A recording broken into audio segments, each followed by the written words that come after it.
Okay, good evening, everyone. First, I just want to thank you for each one of you for joining us this evening.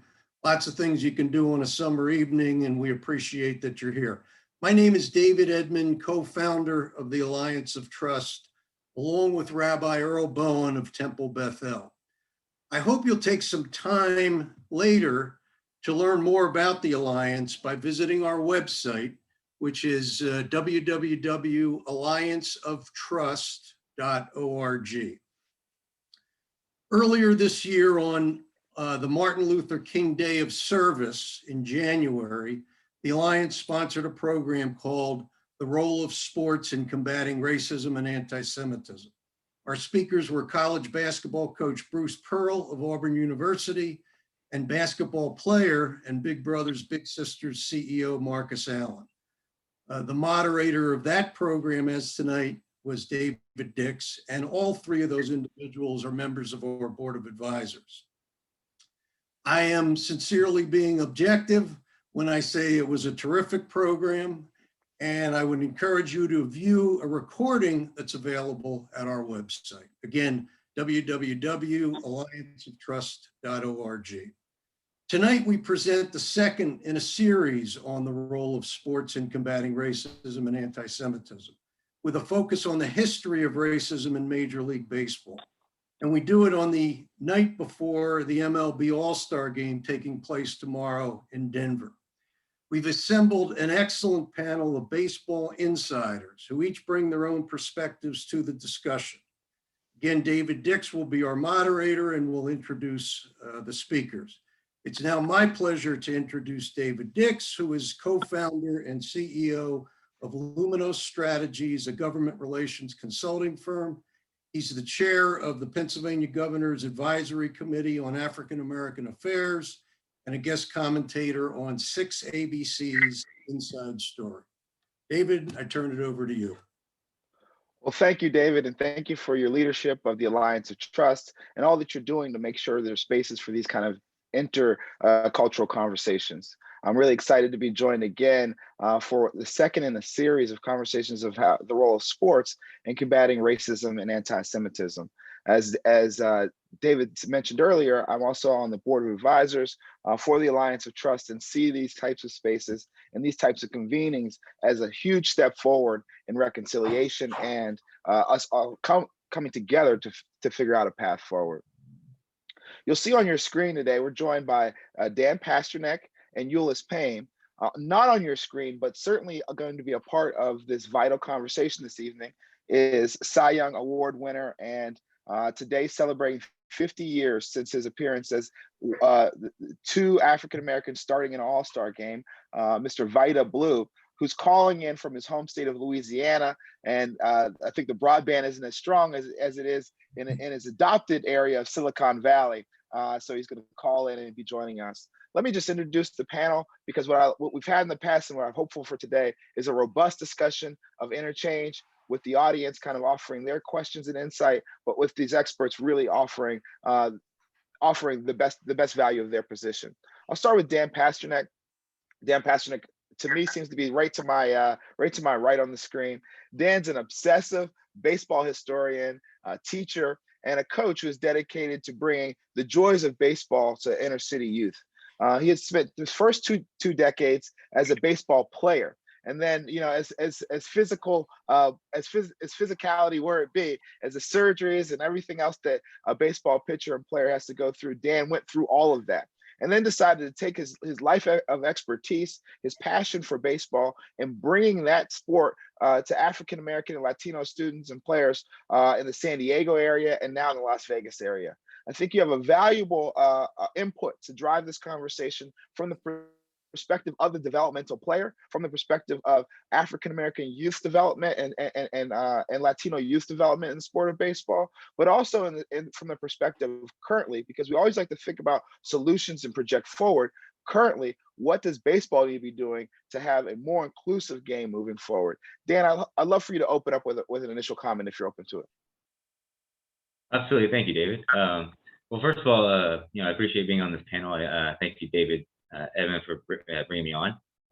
But for sure, the big thing that baseball really struggles with today is this sort of exclusionary practices of the game that makes it more and more difficult for kids who don't come from backgrounds of means to get into the game and get involved. And the RBI program, Reviving Baseball in Inner Cities, is run by Major League Baseball, has done a very good job of bringing the idea of getting baseball alive in the inner cities again. But the biggest challenge with it has been the lack of resources that are dedicated to getting the kids who have talent to be able to nurture that talent. Because what happens is they get left behind when they hear the prices of travel ball, because they're paying baseball for free because they don't have the means to play baseball even in the Little League, right? And so they don't have $90 by Little League. They definitely don't have $500 a month to play travel ball. And so they get left behind, and then they choose other sports which are more welcoming to them. And then by the time they hit high school, they have no interest in baseball anymore. And so this is the biggest thing we need, is just more support within that side of baseball, which is nurturing the gifts of players who want to play baseball at a more competitive level. Dan, would you mind talking about the successes you've had? I mentioned your work in San Diego and your current work in Las Vegas. Let's list that up as examples of what we need to be kind of supporting and investing in. Absolutely. So in San Diego, with a couple of friends of mine, Rich and April Curry, and some other really like-minded individuals, we have a nonprofit where we came together with the San Diego Padres and founded the RBI program for a certain section of San Diego, which is seen baseball. It used to be a baseball haven. It was where Ted Williams was from, and where a whole bunch of great players played at Crawford High School and Hoover High and all these great schools, which have fallen on hard times when it comes to the game of baseball. And so we restarted the RBI program in that neighborhood. And our second year, I believe we had about 500 kids participating, and a huge number of girls. And girls weren't just participating in softball, they were participating in baseball as well. This is another issue I'm passionate about, which is the baseball gender norms. Girls can play baseball, especially at the lower levels, where the physicality doesn't come into play as much. But with RBI in San Diego, we were able to get a lot of kids involved in this program. And when I was coaching at Crawford High School, almost all my players came from my RBI program. So almost all those kids who ended up on the team at Crawford were kids who had started off with the RBI program, who got exposed to baseball from RBI and had the opportunity to play. Now they got a little bit of pushes and help from, again, me and my friends in that group, but we really made an effort to make that happen. And then here in Las Vegas, with my baseball program, it's I'm at a high school with very little resources. We don't have our own field, and my team doesn't win games too frequently. But I've built a program now that has I have 6 or 7 kids coming up into it from 8th grade. When previously I was recruiting during the year, trying to get kids to come in. And that's just because of sharing that love of the game and through the donations of kind-hearted individuals or people like my sister. But I have a lot of support, people who support the mission that I have, which is to help this sport that I love stay alive in the city, because right now it's only alive in the suburbs, in places with lots of resources right now. Well, thank you for your work that you're doing, Dan. You really are driving the mission that we're talking about here today in terms of just creating access and opportunities to the game of baseball. I'd like to lift up next Vida Blue. Vida Blue, who, if I were to just give him a bio, we would be here for the remainder of the hour. A 6-time All-Star, Cy Young Award winner, World Series pitcher, just an amazing career, amazing legacy, particularly when you talk about, breaking racial and color barriers in baseball, but also the business aspect of sports, the way that you were able to hold out on certain contracts and create pathways for future African-American athletes is incredible. Vida, I know that you're joining us via phone, but would you mind just kind of opening up and just giving us a sense of how you're feeling today, particularly on the 50th anniversary of when you and Doc Ellis started in that All-Star game? Well, back 50, thank you for that kind intro, Bull. 50 years ago, I didn't think it was that big of a deal, but I never I was 21 years old, turning 22, and I was still the proverbial deer in the headlights, and I was just enjoying my time at the All-Star game. But it was pretty cool to know that history was being made when the late Doc Ellis and myself were the only time that two African Americans were the starters for the All-Star game. And of course, the American League went on to beat the National League. But from that game, there have been 24 Hall of Famers from that one game on both sides, from both dugouts. Willie Mays, Hank Aaron, Johnny Bench, Pete Rose, Reggie Jackson, Catfish Hunter, Frank Robinson, Brooks Robinson, Herman Killebrew, Louis Aparicio, Ferguson Jenkins, did I say Roberto Clemente? And the reason why you can Johnny remember so Bench. many of them is that you struck so many of them out, right? Isn't that right, Vida? No, I was going to say I gave up home runs to him, man. But it's great to be on the panel tonight, and hopefully we can, talk about some things that need to be done. I hear that story all the time from kids of color who can't afford to play the travel ball. It's an expensive thing to be on these travel teams if your child is trying to make his mark in baseball, because there are some good leagues, there are some good teams that allow kids to play, in the summer leagues. But I didn't realize that baseball is expensive as hell, and the traveling part of it, that's what where Right. the costs come from. But Can you give us a long as sense? you have programs. I'm sorry. I was going to say, Vida, can you give us a sense about what the development of baseball looked like for you as a young player in the late 60s, early 70s versus what it looks like now for an aspiring Major League Baseball player? Oh yeah, at that time, I can name you those guys again. I said Willie Mays and Willie McCovey and. But more to the point, not to interrupt you, but more to the point.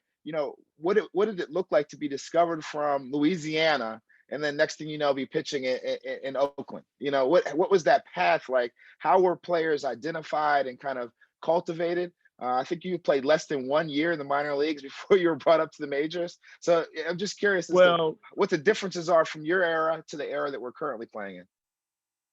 Well, number one, there are not that many kids of color that are playing in college, playing in the minor leagues, and it starts at the top. I think the issue for the kids that want to go to the next level from high school to college to the pros, I don't think the scouting is as tough as robust as it is now. I don't know if the scouts are afraid to go into the neighborhoods or what, but I don't think there are that many scouts of color, which means that your child, if you're a child of color and you're at a disadvantage right there, because you're not going to get scouted, or no one's going to know about your talent. So when I was coming up, I still don't know how the heck they found me down here in Louisiana, man, but I played football, and that was you threw for over 3,000 yards as a high school senior. I saw that. That might have given me some credit, but my football coach they started a baseball team. I played summer league ball, and rec ball and all that. And it was just to do something with my friends. But all of a sudden one day, this coach says, "I want you to pitch." I'm like, "Dude, I don't want to pitch, man." But I'm glad I did. At that time, my coach's name was Early Davis. Of course, he's passed on. But it was a fun time for me. But the landscape of pro sports and collegiate sports is totally different now. There are a lot of kids that are two-sport athletes, but they'll play basketball and football. They'll play football and basketball, and baseball gets left out. Mm-hmm. And these are the reasons why. There are no scouting. There are no programs for the kids of color, disadvantaged kids to play in the summertime. And when they do get priced out because of the cost of traveling and playing the summer ball. It's expensive as heck to go and live in these hotels and go to these weekend tournaments and stuff. Right. Well, I'd like to bring Ulice Payne into the conversation, but as a segue, I'd also like to just bring up your relationship with management and ownership over the years. As you know, Ulice Payne was the first, and as I'm knowing, the only African-American to serve as president and CEO of a Major League Baseball team than when he was president and CEO of the Milwaukee Brewers. So he had a much different vantage point when it came to management and relationship with the players. You, on the other hand, Vida, were instrumental in leading the call for African-Americans to get equity in their contracts, to have some level of independence in terms of their decision-making. And I'm just curious to kind of just hear from you on what that felt like as we transition to Ulice next.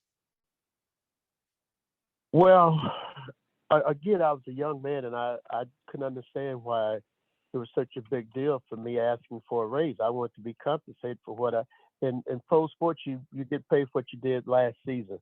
And of course, I was 24-8 with a 1.82 ERA, 8 shutouts, 300 innings, pitching, all this stuff, opening day pitcher, starting pitcher in All-Star games, so on and so forth. And it totally puzzled me that my owner at that time was Charlie Finley, but I got to be fair that he didn't pay anybody. He didn't pay the blacks, the African. I mean, he was an equal opportunity, not paying for. Yeah, equal opportunity owner, and he didn't pay the Jews, the Italians, the Puerto Ricans, the Dominicans. He didn't pay anyone, but it was a big to-do when I was holding out, and it created a little rift as far as public opinion goes, which I didn't care. I was doing what I thought was in the best interest for my mother and my 4 sisters and my brother. Being the oldest of 6 kids, my father had passed, which happens to a lot of kids. But the 71 season was something that I thought I should have capitalized on. And lo and behold, Mr. Finley disagreed with what I was asking for, and I had to hold out. But it all worked out, and I am a big supporter of the Baseball Players Union, and I support the players in anything that they do. Most cases when they're, of course, it means that you're trying to better your life through baseball, and that's what I was trying to do at that time too. But it's a crazy world out there, man, and the way it played out, I don't think I was ever the same as far as mentally, because it put me through such a horrific thing as far as trying to get a raise, man, and it shouldn't have come down to that. But hey, man, that's the way it was at that time. But well, I know there are generations of players who thank you for that work and that effort and kind of taking that first step. You and Lou Brock and so many other players were really instrumental in that. I want to segue to another, as a youth multi-sport athlete who used sports as a segue to opportunity. Ulice Payne Jr., native of Denora, Pennsylvania, where he played with the likes of Joe Montana and Ken Griffey Sr. and so many other great players in different sports, and used sports to get a scholarship to play at basketball at Marquette, and really rooted himself from that point on in the Milwaukee Midwest region, where he served as a lawyer and so many different business development projects throughout Milwaukee, ultimately being asked by Bud Selig, the owner of the Milwaukee Brewers, to serve as president and CEO. I'm curious, particularly after what you've heard in terms of the development of youth baseball, Ulice, hearing Vida's story that's so poignant on this 50th anniversary of his starting in the All-Star game, but just the value of your experience as being someone who was an athlete who used sports as a segue to a better life, but is still in the world of sports through your board roles and through your past responsibilities. Love to hear from you, Ulice, as to where you see baseball, particularly in combating racism and anti-Semitism. David, I want to say thanks to you and David Edmond and the Alliance of Trust for inviting me to participate in today's session. Again, it's an honor, because as we look at the topic title, combating racism and anti-Semitism, and the history of Major League Baseball, to be part of that history, again, I'm humbled by it. But I would tell you, it really hits home, because we talked about the principles and values and virtues. If you look at the website for the Alliance of Trust, they kind of hit home, because these are things that we all strive to attain, some high-level principles and high-level values and high-level virtues. It's a lifetime chase, regardless of race or gender. And so sports is one of those things that brings that together. So as you mentioned, I came from a small steel town that had a lot of athletes come out of there and do well professionally. For me, I went as far as, getting drafted by the Pistons by getting cut. But again, athletics is a big part of my life. So when you think about Major League Baseball, I grew up playing baseball. Again, Stan Musial was from my hometown, lived right next to the church I was at just yesterday in my hometown. Ken Griffey Sr., we were laughing on Saturday because someone asked him and said, well, Ken, how did you get to the Reds? He was drafted out of high school by the Reds. And when we grew up, we played all sports. So Ken was a great football player, a track guy, basketball player, and a good baseball player. And he's telling the story, and I hadn't heard this for a long time, but there's a guy named Elmer Gray, okay, who was a scout for the Cincinnati Reds, who actually came to a game to see another player. And again, we live in a town now, it's 5,000, that time it's maybe 30,000 people south of Pittsburgh. And so Elmer Gray was there to watch a player, and they saw this young guy, Griffey, who ran fast, had a strong arm from the outfield. And Elmer Gray, back in the day, the way the scouting goes, kind of playing off what Vida said, back in the day, the scouts basically got paid for every year. If they found a kid and recommended him to a club, if this kid made the major leagues, the scout would get paid a certain percentage every year this player was in the major leagues. So there was a motivation for those scouts to find the best player, right? Kind of break through the color, like find the best player who can have the longest career. And that scout is able to be compensated basically over their life of that athlete. So Ken thanked, we were talking about Elmer Gray, but for Elmer Gray, who despite coming to look for another player, by the way, who wasn't Black, but seeing this kid who had potential, who happened to be Black, he stood on the table and said, yeah, we need to get this kid. And 3 years later, he's up in the major leagues playing with Johnny Bench and Joe Morgan and Dave Concepcion, and he and Foster were teammates together. So the principles and values that we talk about here, Ken lived that life. And of course, that led to Junior being around Major League Baseball, right? It led to Junior now going into the Hall of Fame and being, again, financially successful to able to take care of his children and his father and others. So for me, I had some real hands-on experience with that. Second thing, I guess, opportunity I was given, you mentioned Bud Selig, Commissioner Selig. Clearly, without that courage to say, Major League Baseball is a private club, right? And they can decide what they want, when they want, for the most part, and how they want to do things. And so for Commissioner Selig and his family because his daughter was the CEO before me, he had to step aside as commissioner, and he handed it to his daughter.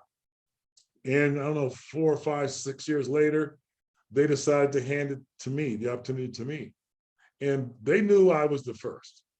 Friends of mine like Hank Aaron and, again, Ken Griffey and Dave Winfield and people like that became my kitchen cabinet.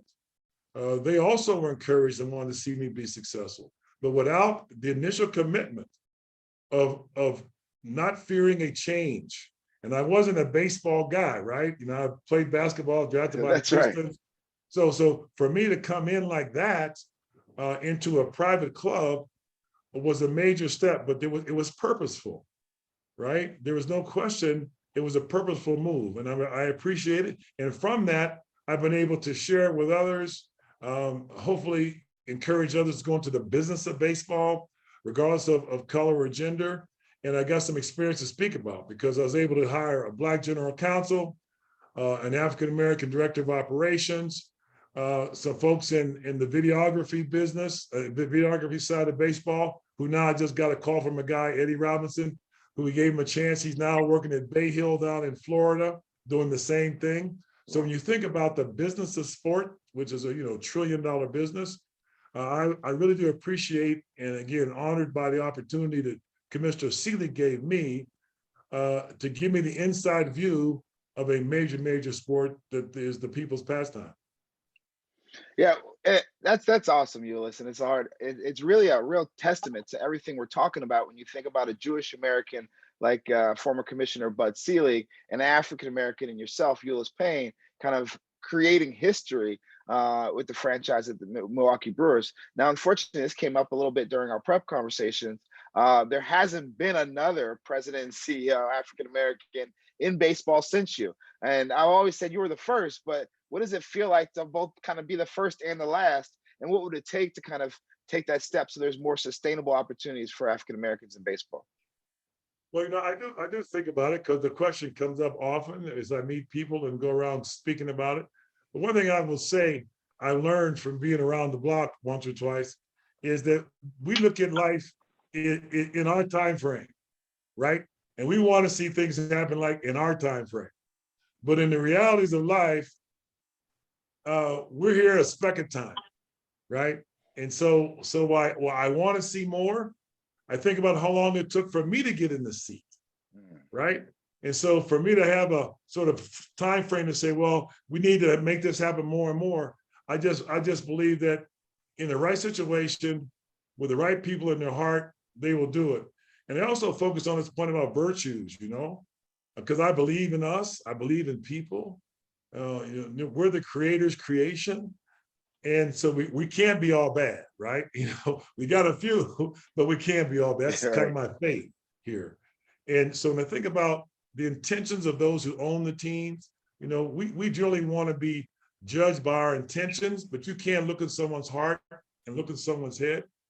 We get judged by our actions though, right? And so we want to be judged by our intentions, people judge us by our actions. So while we haven't seen the actions necessarily in Major League Baseball, but I believe the intentions are there. And I think at the right opportunity, in the right situation, it will come, because that's just, that's sort of like we're God's creation. So I believe it's a matter of time. A little disappointed it hasn't happened where I can see it and maybe help, but that's okay. Because I think that it took a long time for me to get in this spot, but I believe more and more will be coming. Race and gender will be a diversity there. Thank you for that, Ulice. Thank you for that thorough opening. If I can ask that we can bring Dan Pasternack back down to the table, and then the next question comes from the audience, and it's talking about different eras for Vida Blue. In terms of relationships between yourself and your teammates of different races, do you think there was more progress between the time from Jackie Robinson entering Major League Baseball to the time when you entered Major League Baseball? Or do you think there's been more progress from the time that you left Major League Baseball to now? Hopefully that's a question you heard in context. I'll repeat it. Vida Blue. Yeah. Yeah, I think I think the game is a lot better off now because it has gone international. There are players from, the Asian, from Korea, from Japan, from Puerto Rico, Dominican, and they've turned it into an international game. But it's all profit. So I don't care. I'm not sure if baseball is proud of the fact that they have players from all these different countries, but they're trying to get the best that their money can pay for. And again, it puts the player of color at a disadvantage because they are I think not so much at the bottom of the heap, but the players of color, they get looked over. It's like a second thought now, I think. But I think more specifically, Mr. Blue, I'm sorry? More specifically, it was about your interaction with your teammates. Do you think that the collegiality and the camaraderie among teammates, racial differences, is better now than it was maybe in your era? Or did it have greater improvement in your era to now? I think when I was playing, there were great improvements. I think the players got along, but I grew up in an all-black neighborhood, went to all-black school. My little town was totally segregated. Went to all-black church. I had never competed against players of any other color or race, but it's something that I adopted to. And hey, man, they were teammates, so they were part of my sports family. And I didn't see color or race when I was playing ball with guys from Dominican or Venezuela or Puerto Rico or Cuba or Mexico, and they were just teammates. And I tried to look beyond their color or their nationality. That's awesome. Dan, I'd love to lift you up as a baseball historian and somebody who's like touching the game currently. What could you say about the progress in terms of racial inclusion? But also, you were apt to bring up at the beginning of this dialogue just some of the real significant and systemic challenges to diversifying the game of baseball. Follow back on Mr. Blue's response to that question, if you will. You're on mute. Yeah, my computer is still there. We go. So the big challenge nowadays, I guess, is more in relation to the community itself. If a kid has needs to be able to play ball, generally their teammates are welcoming and accepting of them nowadays, right? It's not like it was in 1948 when a black player walked into the dugout for the first time. The Philadelphia Phillies teammates are going, hey, what is this guy here?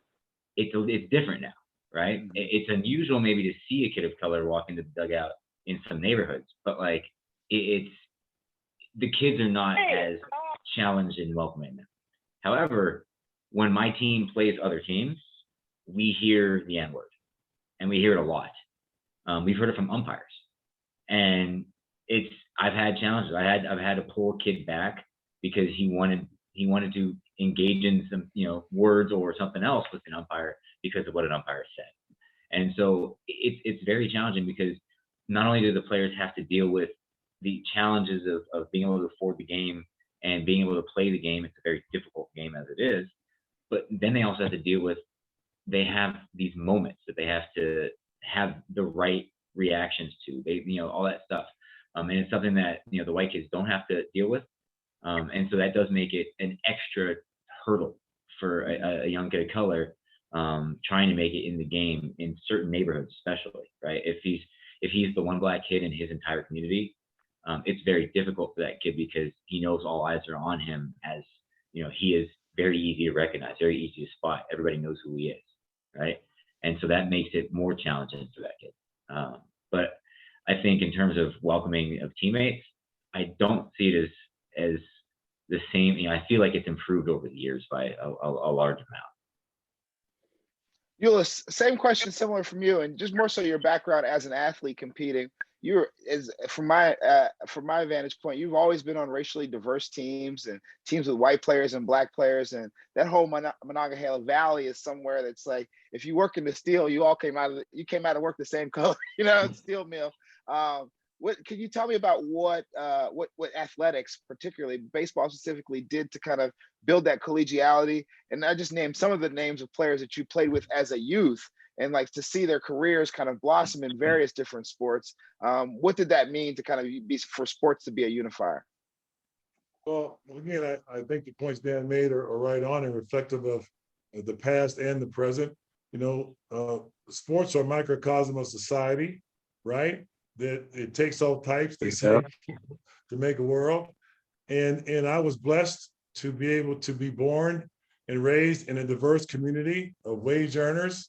And around Western PA, along the three rivers, I was on Monongahela River, literally 50 yards from the steel mill gate.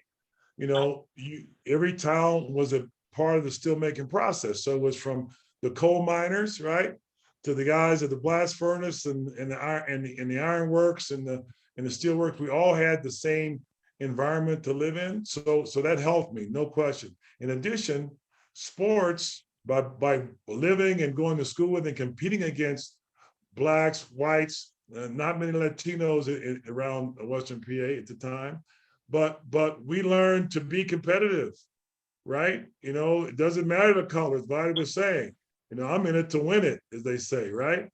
And my coaches, I had one black coach all through sports up until I got out of high school. And he was my Major League Football coach in the little Dragons we had.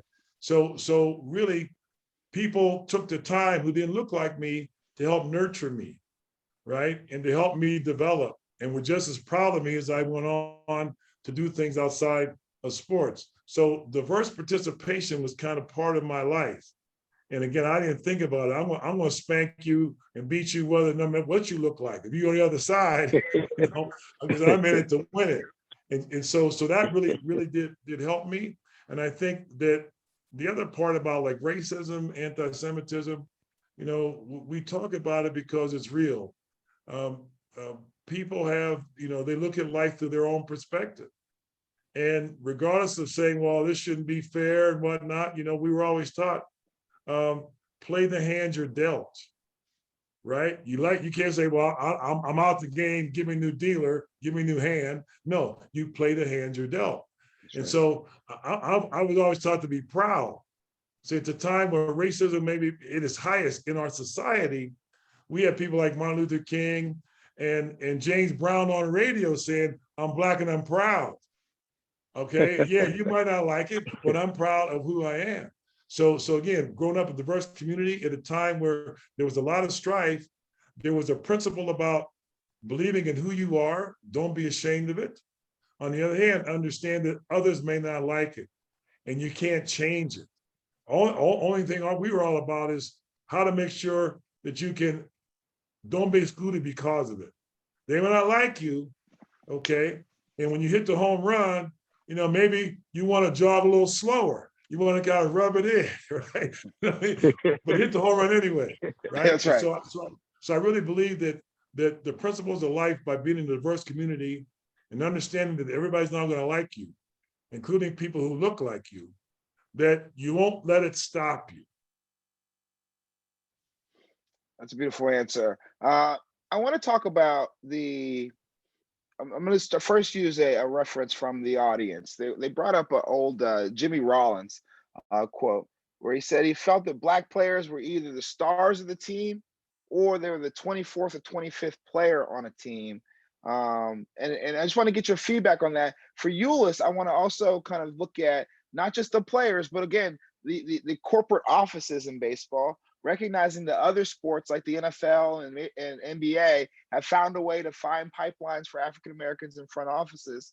Where is this disparity of just the average Black player, right? Either you're incredible or you were incredible and you're on your way out, but just having space for those players. And Dan was apt to in our prep call just talk about the certain positions where there are no African American players.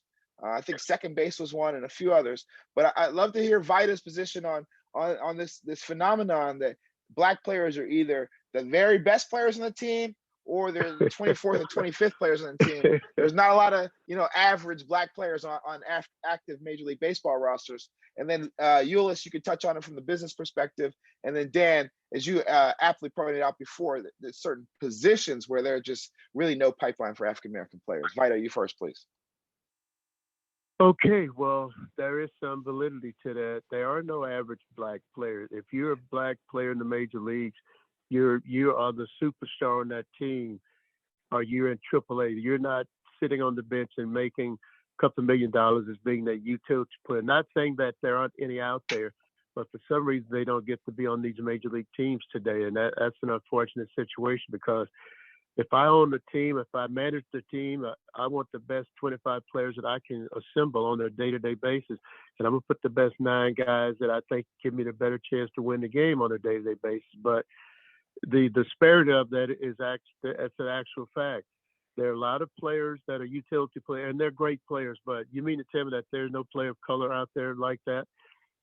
They're out there, and they just haven't been given a chance. I want to go on record as being the person that said that I don't think they've been given a fair chance to have that position. Ulice, can you speak to it from the business standpoint, but also from the player standpoint? Because, as president and CEO, you got some say on who's on the field, I'd imagine. Is that phenomenon one that you found to be accurate? No, was right on with it. Again, I will go back to the point of sports is a microcosm of life. And in America, we have racism, right? And it filters into sports. And I was always raised to believe that as a African-American athlete or student or business person, we cannot be equal to the white guy. We were taught you have to be better because if you're equal, Joe's boy's going to get it every time. Right. You had to make it where they had no choice but to take. Okay. Really, I swear to God, that's the deal. And that's whether right. It was on the field, and whether they were in school, who got the scholarship, who got the job, you had to be such that they had no choice but to take you. And so that to me plays in sports. And a good example for me in the business side of it was my first year, we getting prepared for the draft. And you know, we had the second pick in the draft. And we took a guy out of Southern University, out of Louisiana, named Ricky HBCU? Weeks. Named Ricky Weeks, okay? Southern University. He was And a beast in college too. well, Oh yeah, my he God, I saw him led play in person. He was NCAA amazing. in hitting. The whole NCAA, not the SWAC, not the whole for like 2 years. And I remember talking in my scouting room, you know, looking at the numbers, I'm looking at video. I'm like, you know what? This guy, and you know, he had gone to 4 years of college. So this is like a man, all right? Right. And his numbers were as good as anybody in the United States. But he was in that one of those positions. He was a second baseman. Typically, you don't see black second baseman in Major League. Okay. So I remember the discussion around the scouting table, but I was the president. I said, we're taking Ricky Weeks. He said, we don't even know Southern played baseball. Yeah, well, check out Lou Brock's from there. I said, check it out. Maybe you didn't check it out. But my point is, I was in a position, is what to call what we say, I wanted to free them with the truth. You know, I was like, look, you may not understand it, but let me help you with it. So I think that the microcosm of life that, yeah, you know what, you had to be better than, couldn't be just as good. But secondly, when you happen to be fortunate to be in a position to help, to right or wrong, and again, or really free my scouting staff with the truth, Ricky Weeks became, I think he played 12, 13 years in Major League Baseball, okay? And in a position where historically you would not find blacks playing second base. So I believe it's my obligation, whoever's in the position to influence those decisions, to do the right thing. And it wasn't because he was black. It's because he led the NCAA in hitting for 2 years, happened to go to Southern University. That's an incredible story, particularly the fact that he played second base, because as I remember in our prep call, that was one of the positions that Dan Pasternack mentioned. There are, I believe, no black players currently in Major League Baseball playing second base, or very, very few. Give us the statistics and let us understand how we got to those statistics, Dan. Exactly, yeah. So the position, so the research that I have is a few years old. It's from 2016. But in 2016, there was actually no third baseman. There was actually a few second basemen, but there was a total of 13 black infielders in all of Major League Baseball. That meant 1.5% of all major leaguers was a black infielder. There were only 7 starting pitchers and 7 relief pitchers who were black in Major League Baseball. The whole league. So that year when Vida started against Doc Ellis 50 years ago, right? That would have been 28% of the black starting pitchers in Major League Baseball today. Starting that game. So those 2 starters would have been 28% of the black. They would have been 28% of today's Major League starting, right? We're on Zoom now, Dan, so we gotta let these statistics settle on us, so we're all appreciating what they actually mean, right?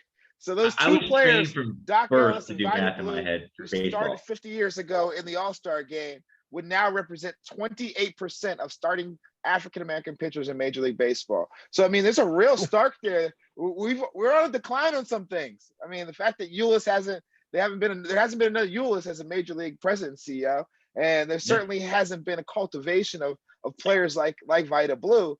What are we doing wrong? And does it start and end with programs like RBI, or is there more that we can be doing as baseball enthusiasts, fans, supporters, to see the game kind of get back to its more diverse history? So one of the biggest challenges is travel ball.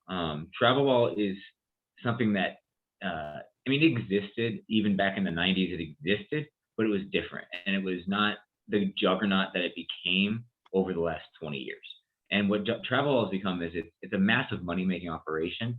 And I'm involved in baseball, pretty deeply. I coach high school ball. I've been involved as a coach for many years, and I really don't like travel ball, what it's done to the game, because it basically becomes the life of a person. So if the parents don't want to commit their life to travel baseball for their kid, then that kid gets left out. that kid gets Right. left behind. So it's not just the financial means. It could also be the fact that I don't want to spend 70 hours a week dealing with my son's baseball and Right. carrying him everywhere and driving him to Arizona and driving him to Colorado, all this stuff. And it's a lifestyle. It's not just, a thing you Let sign me up for. pull in Ulice on this, because I think there's something that can expand beyond baseball here. I mean, Ulice, you're somebody through, again, your board roles and different vantage points, understands the business of sport, that more than $1 trillion business of sport.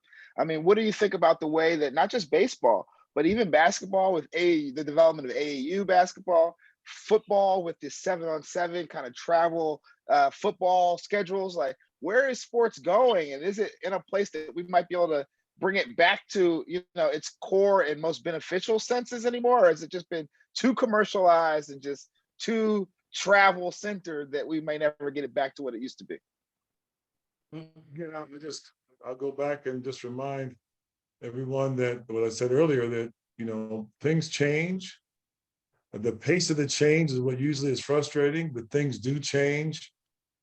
Sometimes it takes, my mother would tell me, sometimes you take one step back to take 2 steps forward, right? And I'll give you a quick example. Years ago, I was a young lawyer at the firm, and we represented one of my partners, a guy named Leonard Kleinman. Leonard Kleinman was, he brought the Yankees to our firm as a client. And he was a young lawyer, used to work for the IRS in Cleveland when George Steinbrenner worked in Cleveland, okay? And they used to have breakfast at this one place, and he hired Leonard to negotiate the first contract for, it was sort of like satellite TV for the first big publicized fight. I forget, it was a heavyweight fight back in the late 60s. And George asked, and Leonard asked him, like, well, why are you doing this? Okay. Because they used to eat at Stover's restaurant downtown Cleveland. And so he said, you know what, I don't know, because they're in a shipbuilding business, American ship. But he said, this is something new. And I'm not sure we've been in this business, this type of business. So let's give it a shot. He does well. Later on, goes and buys the Yankees, and we represent the Yankees for many, many years. And I remember Leonard talking about sort of the conviction of George Steinbrenner, and that he wanted to win because there were many pulling for him not to win because of who he was, his heritage. And so he focused on the best players. He said, they're not going to like it. I know they're not going to like it, but they don't like me anyway, right? But I'm going to win. And if it's Reggie Jackson or whoever it might be, I'm going to get the best players to win. And I remember talking about that. That's one way to fight anti-Semitism, right? Shut them up by winning. Make them buy your tickets, right? I mean, that was sort of the philosophy. Don't get hung up on it. Like, beat them at their game. Make them come to you. And I remember Leonard telling me, as a young lawyer, and I'm doing all the legal work, about like, why are we doing this, man? This is crazy. He said, well, because we haven't done it, right? And when we do it, they're going to take notice of it. So again, I think those principles of life, we talked about the virtues and values and principles of life.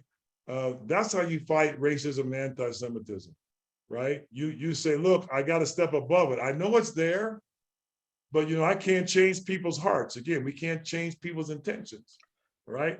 Now, if I check your actions being wrong, I got to speak up. I got to do something, right? But I can only control what I do. And when I have the opportunity, like again, Leonard and Mr. Steinbrenner, they did it. And like Bud Selig, when he had the opportunity, he did it. So I think that's the takeaway for me, that we could talk about. I also want to drill down on where the games are going, though, right? Where sports is going with this travel and the AAU, and I can probably chime in on that. But excuse me, Dan, but to me, I'll finish. I'm sorry I didn't answer your question, but I would tell you, I'll leave it this. Who's to say where it should be? Dan's got his view, but he can't control it. At the same time, you say, even though that's happening, I'm sure he's trying to still give people a chance to participate. So sometimes you're swimming against the stream, right? The current, because we don't create the current. So where's it going? I don't know. It's outside of our control. But wherever it goes and we see problems, we try to address them to the extent we can. We Sure. can't turn Thank it you. around. What I'm saying, there's Right. emotion, there's influence. You can't just turn it. And there's no going back to more localized sports and like playing neighborhoods versus neighborhoods again. I think it's Yeah. gone where it's going now. Dan, I'm sorry. You had Oh, something. no. I was just saying that I can chime in on the on this topic right here with this, because I also coach a high school girls basketball team at my school. While we are not an elite baseball school, we are one of the top basketball schools in the state. We are ranked, by the newspapers, one of the top 10 programs in the state. And we're a really small school, less than 200 students, but we've won, 4 state titles in the last 6 years for our boys. And our girls, I believe we're going to win a state title this year. And the basketball thing, though, our school this year, we became a different kind of school, and we became a basketball recruitment center where we started getting kids from around the country. And all of a sudden, all the kids who come up through our system were pushed out because, hey, you were the 6'1" small forward. You brought energy to the team, but now we got Antonio Chol, who's the number 20 ranked, kid in the state, and he's 6'9". You're not going to play now. Sorry, it's just not going to happen. And so what's happening with these sports is these teams become it's similar to how the NBA is, where people are saying, oh, Michael Jordan wouldn't have brought, LeBron and Dwayne Wade together or whatever, but that's a different game now. And if you want to win a championship in the NBA, you got to bring somebody else on. Like Devin Booker couldn't win it without Chris Paul, right? That's the idea. And so in the same sense, this school sports thing and the youth sports, kids want to do better and they want to play well. And so you can't become a good baseball player playing Little League anymore. You just can't, because you're facing 47-mile-an-hour fastballs when the kids playing travel are facing 75. And so you're not adjusting, you're not growing, you're not building up to the competition. And so it's a juggernaut and it's a behemoth that's kind of gone too far. And so what we really need to figure out is how we can figure out a way to get the kids who've been left behind put back in. And, it can't just be, we got to, pump money into, kids. Like I spent $700 of my own money to get a kid to a scouting camp because he was the fastest kid in Southern California, and I wanted to prove it to people. And when he went to that camp, there was 250 kids there. He was the only one who was, darker than me, and so it was a big deal. And it got him, the Seattle Mariners looked at him, and he got a full ride and a starting spot at a junior college. And so he didn't get a look until that. Right. And that's the opportunity there. But I had to spend money to do it. This conversation is just so robust and it's going so quickly. I'm afraid that we're losing time. I want to thank Ulice and Dan and Vida for everything you've contributed to this dialogue so far. But as we kind of come to a close, let's project out to the future. Part of what the Alliance of Trust is all about is looking to what cooperation, what collaboration looks like. I think we've identified some of the challenges in baseball, given where youth sports are going, and how players are identified, how systems are put in place to promote and train executives through the executive ranks of Major League Sports. But just a final thought from all of you. I'll start with Vida. Again, just on this commemorative 50 years since you started in that All-Star game. Thank you again for taking time out. But what would it take to have another incredible left-handed pitcher from Louisiana starting the All-Star game today? And I think that'll help put us on the trajectory of where we need to go. Vida, that question is for you. Well, all the stuff we've been talking about is not let a kid be left behind and try to level the playing field and give everybody equal opportunity. I wish I could wave a magic wand and make that happen, but I think we're on the right track and hope the Alliance will assist in giving those kids that chance to do so. Well, thank you again for participating. Dan, I'll go to you next. You've given a lot of perspective from the grassroots, quite honestly, from talking to players and working with players on an everyday basis. You've been able to identify some of the systemic challenges for African-American baseball players. What would it take for that player that you took to that scouting event, or for the next great player who's kind of on the peripheral of the track of baseball, trajectory? What would it take for them to be included? But what does it take for the sport to be a more inclusive sport, to getting back to when, it was bringing neighborhoods together, it was bringing communities together, it was giving children and kids an outlet for personal development? What would it take to get back to those days again? I think part of it might just be having RBI take that next step and becoming a true travel ball organization that is structured like the travel ball organizations are nowadays. I mean, there's a lot of things that need to be done with travel ball, but travel ball is kind of the Wild West still. And if a large organization got involved in travel ball with, teams all around the country, and then they were like, our teams will play if, under these circumstances, these rules, and, put more protections in for the players, because one of the biggest challenges with travel is there are no protections for players. And so if that was the case, then I think we could see some change. It would take a lot of money, and it would take a lot of effort, and it would take manpower. They would have to put in a lot, I know one of our biggest challenges dealing with the San Diego Padres was they didn't commit any manpower to it at all. They had a community relations person. She was a wonderful person, and she wanted to do, everything to help us, but that wasn't her only job. In other organizations, they have people who are, their only job is RBI. And so every organization, MLB needs to be committed fully to this idea, because it's the one organization that has the power and influence over the game of baseball, that could influence how travel ball is done throughout the country. Because otherwise it's going to continue to be this haves and have-nots situation, and RBI will be a nice way to get kids to like the game of baseball and maybe make them fans. But it's probably not going to create any more, Andrew McCutcheons, Jimmy Rollins coming out and being good ball players who look like the kids from my neighborhood that I teach in. So. Well, thank you for that. Thank you for your commitment to those kids that you've been working with for so many years. Ulice, you're gonna round it out for us. I think you have an incredible vantage point in the development of sport. Starting as a young person who played and competed with folks who became Hall of Famers in different respective sports, to then going on to be an athlete yourself and a basketball player and in college, but then also to have the business side of sports as a president and CEO of a major league sports franchise. Give us a sense of how far we've come, but then project us out into the future. From your vantage point as a board member on institutions that are integral to the development of sports, where is it going, and how can we maintain its purest sense of what sports brings while growing the business of sport?